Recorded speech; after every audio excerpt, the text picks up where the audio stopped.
Hvad er du allermest spændt på i 2024, Jakob? Jamen, jeg tror, vi står foran et vildt spændende år, men skal jeg fremhæve en særlig ting, så må jeg sige, at udbygningen af havvind i Danmark, det synes jeg godt nok ser virkelig spændende ud. Altså, 2023 var virkelig skidt, og vi kan altså stå, når det her år slutter, i en situation, hvor vi nærmest kan afblæse det danske havvind-eventyr. Du lytter til Finans Impact, en podcast fra Finans, hvor vi stiller skarp på nogle af de vigtigste emner inden for klima og miljø, socialt ansvar og ledelse. Mit navn er Signe Ferslev, jeg er ESG-redaktør på Finans og vært på denne podcast.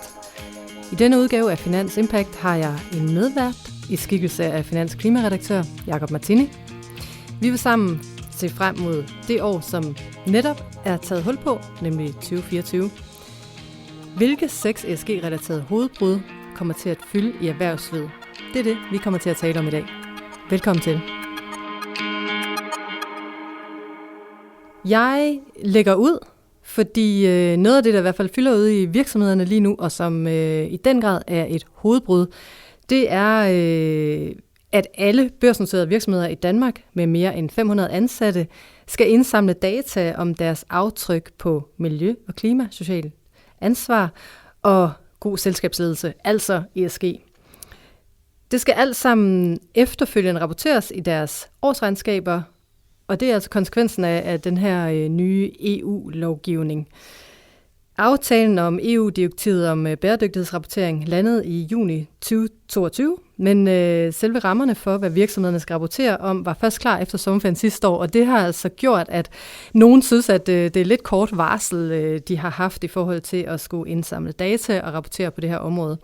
Et af de største hovedbrud inden for ESG-rapportering, må man jo sige, ligger i scope 3. Ja, det er der ikke nogen tvivl om. Altså, jeg kan bare konstatere, at når jeg har prøvet at lave øvelsen en gang imellem med at se, hvordan det går på den del, som handler om klimadata, som jo formentlig er det nemmeste af det her at rapportere på, så måtte jeg jo sidste år opgive forsøget på at lave en sammenligning på deres scope 3, altså det, der handler om deres værdikæde, selv i landets allerstørste virksomheder, fordi de simpelthen ikke har noget data, som på nogen som helst måde giver mening at sammenligne. Det siger en hel del om, hvor vi er nu, inden de nu for alvor skal til at rapportere på de her områder, bare for at kunne leve op til loven. Altså man kan også lige nævne, at fra 2025 skal alle virksomheder, børsnoterede eller ej, som hører under regnskabsklasse C, altså de store virksomheder, begynde rapporteringen. Så det kommer jo også til at fylde, når vi kommer lidt længere frem. Men i 2024, så bliver det i hvert fald, som du er inde på, et hovedbrud for dem, der ligger i leverandørledet, og for de store virksomheder. Ja, men jeg tror, at man skal huske på, at det her det kommer til at ramme meget bredere end de store, fordi at når de store de skal begynde at have styr på de her ting, så begynder de også at stille krav til deres leverandører. Dels i forhold til, at leverandørerne skal komme med data, men der sker jo også helt automatisk der, når du begynder at hænge dit vasketøj frem i lyset, så begynder du også at være opmærksom på, hvor du skal rense det og gøre det hele lidt pænere, og derfor vil der jo komme en situation, hvor der også vil være en forventning om, at virksomhederne de reducerer deres CO2-udledning, eller forbedrer sig på diversitetsområdet, eller gør nogle af de andre ting, når nu de her ting kommer frem i lyset. Så det bliver ret spændende. Og jeg ved jo, at mange af de små og mellemstore virksomheder, de er jo voldsomt bekymrede for det her. Altså, nu havde vi jo vores kollega Emma Kørin har skrevet en historie i dag, som handler om, hvordan de store virksomheder har opmandet på det her, for simpelthen at kunne rapportere på de her ting. Og det har man jo altså ikke nødvendigvis lige råd til, hvis man har en eller anden mindre smedvirksomhed med 20 ansatte. Altså, så kan det være sin sag lige at skulle have en ekstra regnskabsperson indenfor. Så der er nogen der jeg tror, de kan godt få det lidt svært med den her talgymnastik, som skal udføres over den kommende periode. Og regulering er jo bare et godt værktøj til at ændre adfærd. Det må vi jo sande, og særligt i det her space er det jo et værktøj, som bliver brugt rigtig meget. Et andet område, hvor der kommer til at være en del regulering og en del på spil, det er jo landbruget. Jamen altså, jeg synes jo, at der er jo ikke nogen som helst tvivl om, at den CO2-afgift, som skal indføres på dansk landbrug, den kommer til at stjæle rigtig, rigtig mange overskrifter. Det var jo sådan set planen, at den politiske proces skulle være i gang på nuværende tidspunkt, hvis ikke helt afsluttet.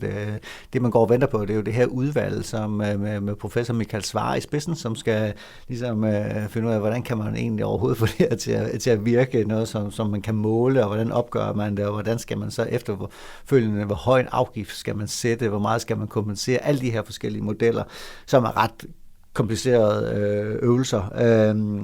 Den skulle have været fremlagt i slutningen af november, den rapport. Det blev den ikke. Den blev udskudt til februar, så nu er der lige lidt mere tid, men når den så ellers kommer frem, så vil man gå i gang med en formentlig rimelig heftig politisk debat, som kommer til at handle om, hvor hårdt skal man så regulere udledningerne af drivhusgasser for dansk landbrug. Og altså, hvis vi snakker hovedbrud, så må der sidde nogle danske landmænd og være noget bekymrede. Det skal jo siges, det er jo ikke noget, der bliver indført over natten, altså, men da Klimarådet sidste år lavede nogle beregninger af det her, så der kom de jo frem til, at hvis du er landmand og har malkekvæg, så vil en gennemsnitsbedrift, den vil gå fra at have et overskud i dag på cirka 1 million kroner til at have et underskud på 600.000, efter man har indført en CO2-afgift, som i det her tilfælde så er beregnet til 750 kroner. Altså, det siger jo lidt om. Altså, der er nogen, der har noget rigtig meget på spil her. Der er nogen, der bliver presset derude, og det er jo klart, hvis det er, at man har haft et landbrug i mange år, at man tænker, jeg vil gerne fortsætte på den måde, som jeg hele tiden har gjort, men en omstilling af landbruget er der jo også mange, der ser muligheder i. Altså, jeg har selv talt med Novo Holdings på et tidspunkt, som jo prøver at finde ud af, hvordan de kan skabe noget nybrud inden for landbruget og sender en del penge efter det område, fordi er man førende i omstillingen, så er man det jo ikke kun i Danmark, så er man det jo i hele verden. Så det er jo et spørgsmål om man ser det som et stort problem, eller om man ser det som en mulighed for os at lave en reel omstilling af sin produktion. Der er ingen tvivl om, at der også er muligheder af det her. Altså hidtil synes jeg, man har set dansk landbrug, som har været sådan meget interesseret i, at der skulle ske så lidt som muligt. Og det er selvfølgelig også, fordi man skal jo lige huske på, at hvis man nu for eksempel har køer, altså der er jo bare nogle naturlige udledninger af metangas i den forbindelse, som er lidt sværere at komme udenom ved teknologiske løsninger. Altså, så hvis man vil have oksekød og mælk, og for den skyld også svinebedrifter og sådan noget, så er der jo nogle udfordringer i landbruget, som man ikke kan løse ved at sætte en vindmølle op. Det skal man jo naturligvis anerkende, altså, men når det så er sagt, så er der jo masser af muligheder. Altså, der er jo et kæmpe marked af plantebaserede fødevarer og alle mulige mere klimavenlige foderproduktionsformer og sådan noget, som man bestemt godt kan se nogle muligheder i.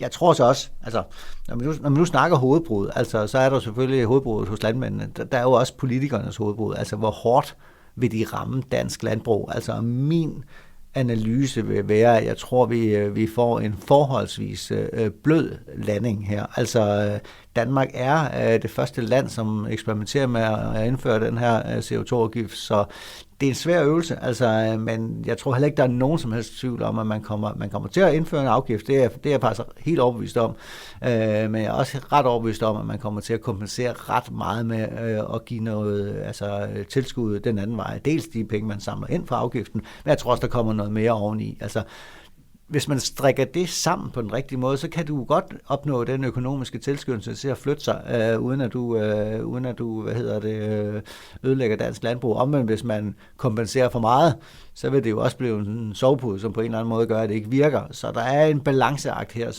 som politikerne de skal ud i. Det bliver altså ret interessant at se, hvor de lander.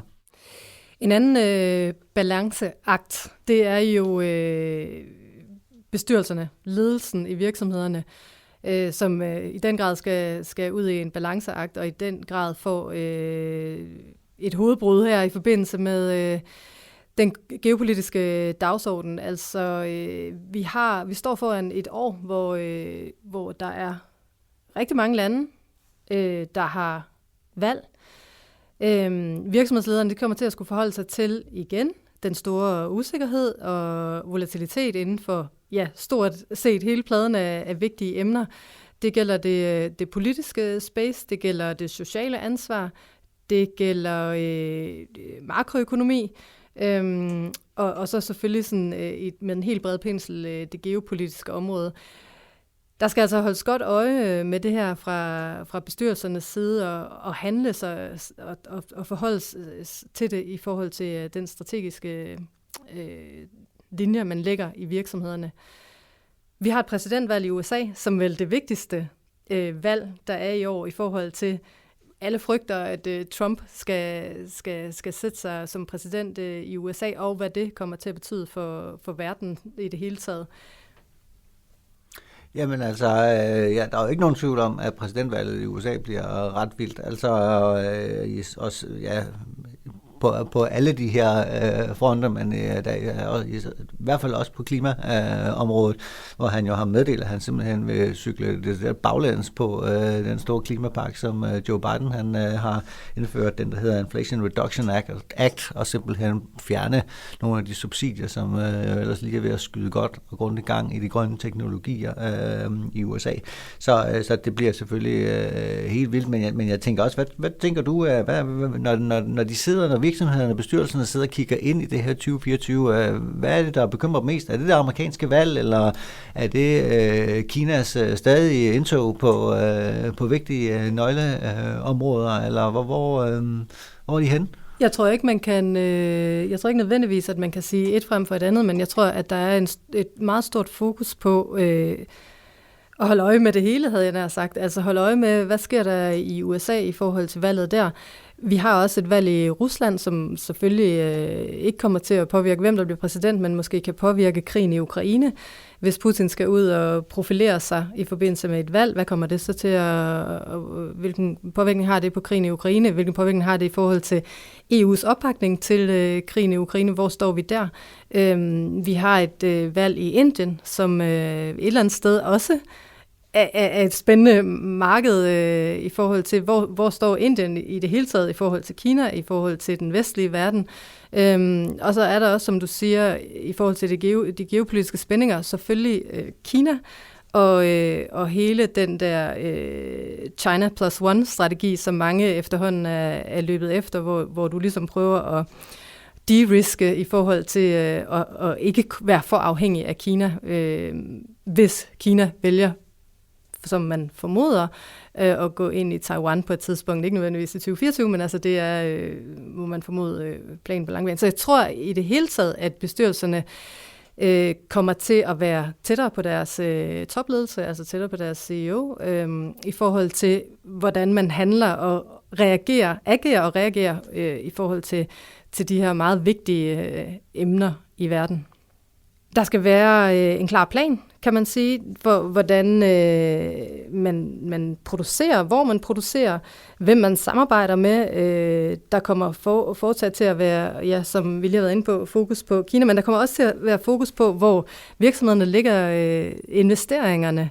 Altså, og investeringerne er jo nærmest et område og et hovedbrud for sig selv, fordi at lægger man dem forkert, så den grønne omstilling kommer til at koste mange penge, ikke? Så det kommer også til at være noget, der bliver noget, man bekymrer sig om, og noget, man tager stilling til, og noget, man skal være, der kræver en overvågenhed fra bestyrelsens side.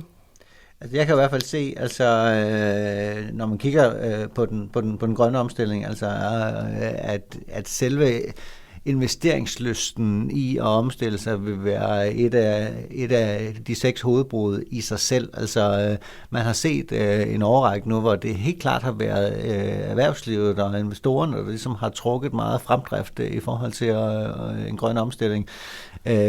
Jeg kan godt være bekymret for, om det fortsætter. Altså simpelthen på grund af noget så simpelt som den rente, som er steget gevaldigt over de senere par år. Altså, der er bare en verden til forskel på, om det er, altså hvad det koster at investere i den grønne, svære og dyre løsning. Altså der er jo, tror jeg, de fleste langsigtede forretningsfolk vil jo ikke være i tvivl om, at det er en rigtig god idé at have styr på den teknologi på sigt, men er det de investeringer, man tør at foretage lige nu, eller venter man lige og afventer til at se, om det bliver billigere, og om renten falder?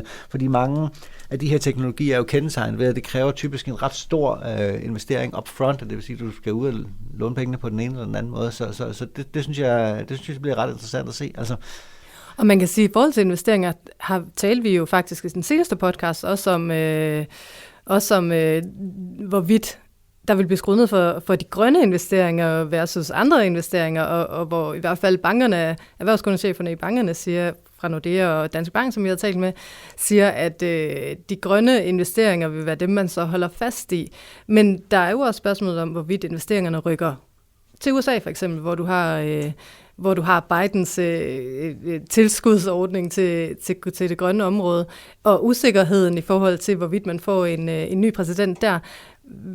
Hvad tænker du i forhold til det internationale? Jamen jeg tror, altså indtil videre er der jo ikke nogen tvivl om, at det amerikanske marked, det lokker. Altså det lokker også mange af de store danske aktører. Altså det har vi også allerede skrevet i løbet af det her år. Altså det er jo aktører som Vestas, European Energy, Topsø, Copenhagen Infrastructure Partners, også for den sags skyld, har jo set rigtig mange muligheder i USA. Altså nu ved jeg godt også, at løbe ind i en gevaldig lussing her i løbet af efteråret.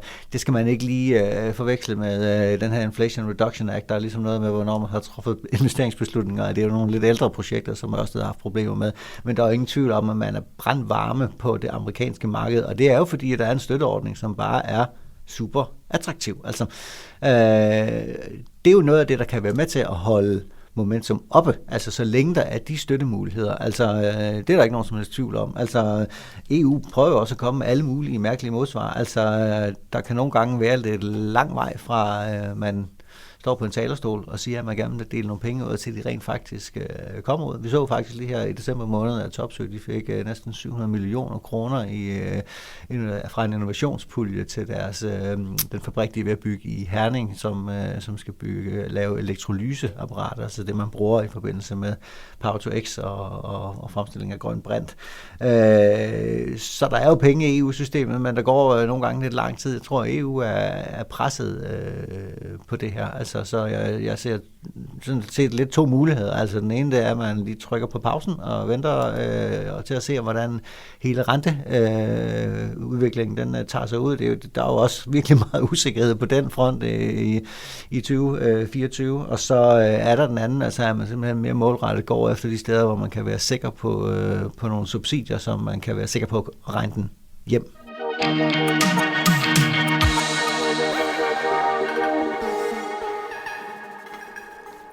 Det femte hovedbrud, vi skal omkring, det er kønsdiversitet. Det er jo ikke noget nyt emne for erhvervslivet, men det er et emne, hvor udviklingen går ekstremt langsomt. Det er en kæmpe udfordring for virksomhederne, at der er så relativt få kvinder i ledelse. Det er der. Altså status er, at der er 2 kvindelige administrerende direktører i C25.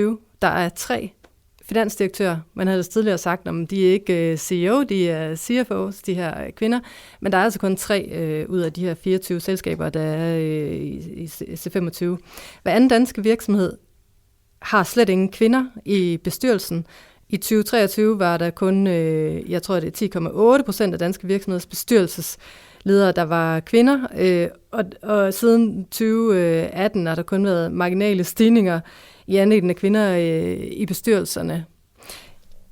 Nu har vi jo valgt at putte det her punkt på listen over de 6 store hovedbrud i 2024. Altså, det har vel sådan set på en eller anden måde været et hovedbrud igennem mange år. Altså, hvad tænker du i forhold til, hvad der aktualiserer den her udfordring netop nu? Jamen, det har været et hovedbrud i mange år, og det er stadigvæk et hovedbrud. Og derfor er den også på listen. Jeg tror, et educated guess, som man siger i England, er, at 2024 kan blive lidt af et gennembrudsår for ligestilling i de danske virksomheder. Blandt andet er der blevet indført krav om måltal for kvinder i ledelse for præcis et år siden. Der er blevet indført øremærket barsel til fædre, som har virket efter hensigten. De nyeste tal her fra december viser, at antallet af mænd på barsel er steget markant. Og så skal et EU-direktiv bekæmpe lønmæssig forskelsbehandling og bidrage til at udligne lønforskellen mellem køn, og det er jo også en af de udfordringer, der har været, og som virksomhederne begynder at anerkende er en udfordring og er et problem. Så er der en ekstra dimension, og det er, at der er mangel på arbejdskraft, og der er også mangel på ledelsestalent, og det gør, at virksomhederne på den måde er presset på en anden måde til at sige, at vi skal altså have hele puljen af talenter ind, og det må vi sørge for, at vi kan rekruttere, og at vi kan inkludere kvinderne på samme vilkår som mændene. Jakob, du var lige kort inde på havvind i starten af podcasten, så det skal vi selvfølgelig også have med her i vores overblik over de vigtigste hovedbrud i 2024. Jamen, jeg synes jo, at hele havvindudbygningen er et kæmpe hovedbrud, og det er mest af alt et hovedbrud, synes jeg, fra politikerne, fordi de står faktisk i en lidt vanskelig situation. Altså, vi havde jo, hvis man bare lige skal ridse banen op, et 2023, som var lidt nedtursagtigt, kan man roligt sige. Altså, man fik afblæst den her åben dør-ordning, hvor der var havvindprojekter med en samlet kapacitet på mere end 17 gigawatt. Altså det er nok til at forsyne 17 millioner husstande årligt med grøn strøm, som jo altså blev droppet, fordi den her åben dør-ordning, den blev lagt ned.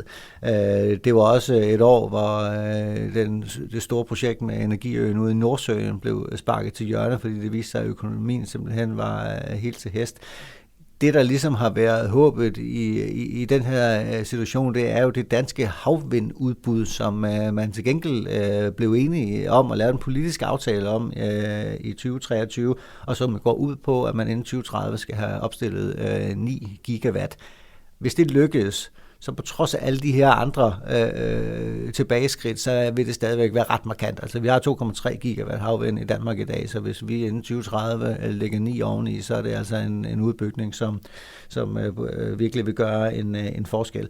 Der er bare det ved det, at hele det havvindudbud, det er simpelthen lagt op på, at man skal opstille det her uden nogen former for statsstøtte.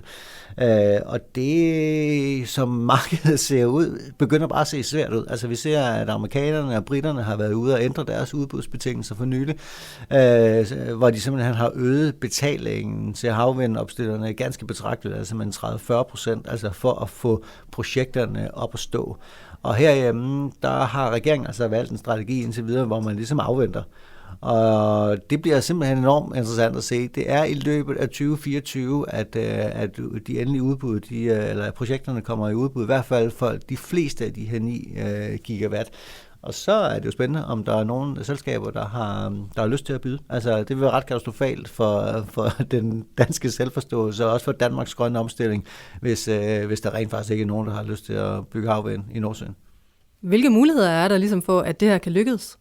Jamen, altså, regeringen har forskellige strenge at spille på her. Altså selvfølgelig den helt oplagte er jo, at man åbner op for at give en eller anden form for noget subsidier til, eller noget afdækning af risiko i forhold til de her produktioner af den grønne strøm. Det vil være noget af et skridt, hvis man tager det, men man kan også gøre andre ting. Altså for eksempel er der en stor usikkerhed omkring et stort brintrør, som skal etableres ned igennem Jylland for at nå det tyske marked. Altså det er det her med, at den grønne strøm fra havvindmølleparkerne ude i Nordsøen, den skal jo omdannes til grøn brint. Det er i hvert fald en ret central del af hele forretningsmodellen, og den grønne brint, den skal kunne sælges til nogen, der gerne vil købe den, og det er vel de store tyske industrivirksomheder, så der er simpelthen noget basic infrastruktur, der er på plads, og lige nu er der usikkerhed omkring den brintforbindelse, fordi at man ikke rigtig kan få afklaret finansieringen af den, og hvis regeringen kunne vinge den af, så vil det i hvert fald lige pludselig blive væsentligt mere attraktivt at producere havvind i Nordsøen. Så det er et element. Et andet element er jo det her med, at man har indført, at man har statsligt medejerskab på 6 af de her store havvindmølleparker. Der er simpelthen noget usikkerhed i markedet i forhold til, hvad betyder det? Altså, hvor meget skal staten bestemme, og skal staten beslutte det ene eller det andet eller det tredje, som normalt vil være en ren virksomhedsbeslutning? det er jo ret simpelt at få det afklaret, sådan at der ikke er nogen, der er i tvivl om det er en ulempe eller en fordel at have staten med i ejerkredsen. Så der er nogle ting der, hvor man kan få udryddet nogle usikkerheder, og så må man simpelthen håbe på, at den danske del af Nordsøen og de andre danske farvand, de er så attraktive, at de store energiselskaber er villige til at bygge herhjemme. Det kommer vi selvfølgelig til at følge med i på Finans Impact. Tak fordi du var med her, Jakob, som min medvært i dag. Det var en fornøjelse. Det var alt for os i den her omgang. Tak til jer, der lyttede med. Du kan læse meget mere om de her emner, om klima og miljø, socialt ansvar og ledelse på Finans. Anders Thyk og Kasper Søgaard stod for lyddesign og teknik. Også tak til jer. Til sidst vil jeg lige komme med en opfordring til at skrive med ris og ros og gode idéer til vores Impact Podcast. Du kan skrive til sife@finans.dk. Vi er tilbage i næste uge med erhvervsnyheder inden for klima, miljø, socialt ansvar og ledelse. På genhør.